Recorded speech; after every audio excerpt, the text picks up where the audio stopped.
Well, the first of the two big Group 1 races at Rosehill on Saturday is the Vinery Stud Stakes for the 3-year-olds, the fillies. Bit of a trans-Tasman rivalry going on here with a couple of gun Kiwis coming across to take on a couple of our better staying locals.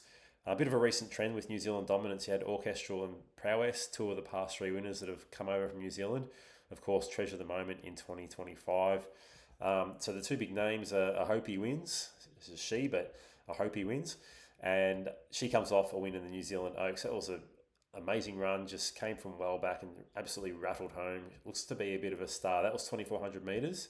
And you've got Belle Cheval, brings in a bit of a different form line, stepping up to the 2,000 metres for the first time, runner up in the Kiwi over the 1,500 metres. So they're right in the market. And the local hopes, Salty Pearl, the Kieran Maher galloper, she's been just behind some of the top liners over shorter trips.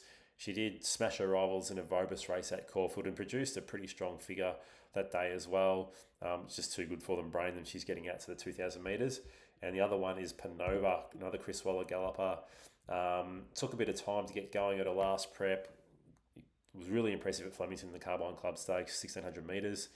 She's been sort of stuck in slowly run affairs so far. Comes out of the Far Lap Stakes, but she's the other one in the market. There's a few others that in contention, and there's a couple of long shots. But in terms of my best bet, look, the race shape here, I think I Hope He Wins is probably the best filly in the race, but I'm just not sure about the pace in this race. There is a real lack of speed. You're probably going to get long legs head forward. She comes out of the Kembla Grange Classic, but there's not many others beyond that. So for that reason, I'm going to go with Salty Pearl. Just her ability to sort of produce that sit sprint. Comes off a really impressive performance visually as well at Caulfield. She's just too good for them, but she did run quick time. So weaker opposition than this, but ran quick time. She's got that, she can sustain those good cruising sectionals, but also sprint pretty well off that. I think she maps perfectly, settles just behind the speed, and in a race lacking tempo, I'm making her my best bet. She has also firmed in the market since the barrier draw came out. She's been a bit of a firmer, which is a good sign, especially from the Maher stable.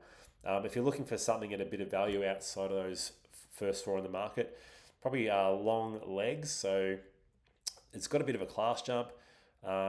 Comes across from the Kembla Grange Classic, which has been a pretty good guide for this race over the journey, and you have had a few progressive types that have come out of that and done well in this race. So she's probably the only horse I can see that leads here. She settled handy at Kembla Grange and ended up finishing fourth, but leader in a low pressure race. She draws low, could be a big advantage, and barrier one just might be able to control and get away with a few cheap sectionals and dictate there. She can maybe pinch it in a bit of a what could be a bit of a sit sprint setup. So best bet though, Salty Pearl, and best value was long legs for the 3-year-old fillies. Good luck if you're having a bet. Let us know your thoughts. Do you agree, disagree? Are you with the Kiwis or the Aussies? Let us know.